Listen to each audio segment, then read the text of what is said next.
Welcome to this study focused on Numbers 1.1 to 420, known as Parashat Bemidbar, or In the Wilderness, along with the Haftorah from Hosea 2:1-22. We're exploring themes of God's covenant, restoration, and the wilderness as a spiritual place. The creation imagery from Nehemiah 9:6 reminds us of God's sovereignty over all things, setting a powerful foundation for understanding Israel's journey and God's enduring love. Let's consider God's relentless love and the renewal of His covenant. The wilderness isn't just a place of hardship, it's where restoration happens and an everlasting betrothal is made. This ties the historical journey of Israel in Numbers with Hosea's prophetic message, showing how God's faithfulness transforms even the most challenging places into opportunities for renewed relationship. Looking at the Haftorah from Hosea 2:1-22, we see a powerful metaphor. Israel's unfaithfulness likened to marital infidelity. Hosea's message moves from judgment through realization to tender restoration and an everlasting covenant. The wilderness becomes a place of covenant renewal, where the people grow from a countable census to uncountable multitudes, ending in harmony with creation and restored identity as God's people.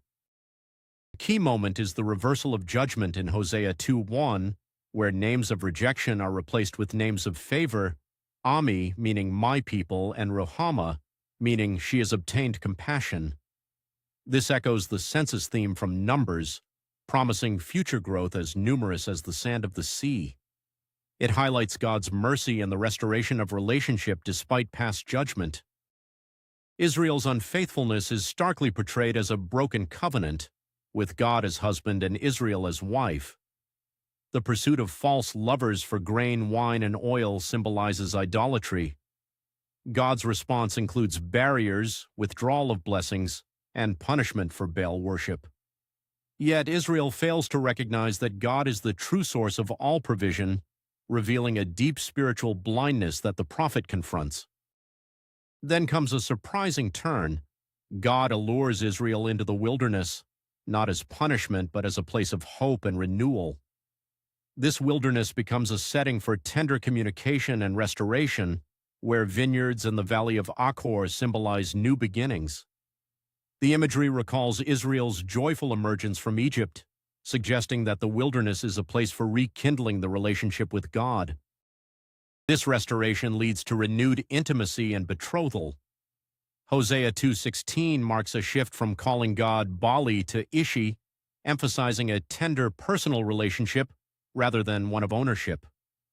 The covenant is betrothed forever in righteousness, justice, loving kindness, compassion, and faithfulness. This promises a deep experiential knowledge of God, highlighting the enduring nature of His love despite Israel's past unfaithfulness. The blessings of this renewed covenant extend beyond Israel to all creation. Hosea 2:18 and 21-22 describe a covenant of peace where war ceases, and the heavens, earth, grain, wine, and oil respond in harmony. The restoration includes a return to Jezreel, meaning God sows, transforming a place of judgment into one of divine planting and growth, symbolizing abundant life and peace flowing from God's faithfulness. These prophetic themes find their ultimate fulfillment in the Messiah and the New Testament. Gentiles are included as God's people, as Romans quotes Hosea. The church is portrayed as the bride of Christ, the faithful husband. Through Jesus, believers gain intimate knowledge of God, and the new creation brings peace and abundance, echoing Hosea's vision of restoration and covenant renewal on a cosmic scale. The phrase "spoke kindly," literally spoke to the heart, reveals the tender nature of God's communication. Examples from Genesis and Ruth show it as an expression of attraction, comfort, and favor. This phrase conveys more than polite words. It embodies heartfelt persuasion and reassurance, setting the tone for God's restoration of Israel in Hosea as an act of deep compassion and relational healing.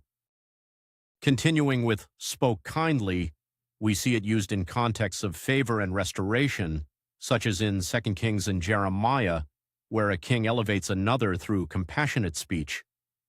Returning to Hosea 2:14, this phrase underscores God's tender allure into the wilderness, not as judgment, but as a loving invitation to reconciliation. It highlights the profound redemptive intent behind God's actions toward his people. To conclude, we see that God initiates restoration even after betrayal, demonstrating his relentless love. The wilderness transforms from a place of desolation to one of hope and renewed covenant. We are invited into an everlasting betrothal rooted in God's faithfulness. The call is clear: return to the true provider and know the Lord intimately, embracing the restoration he offers through covenant relationship.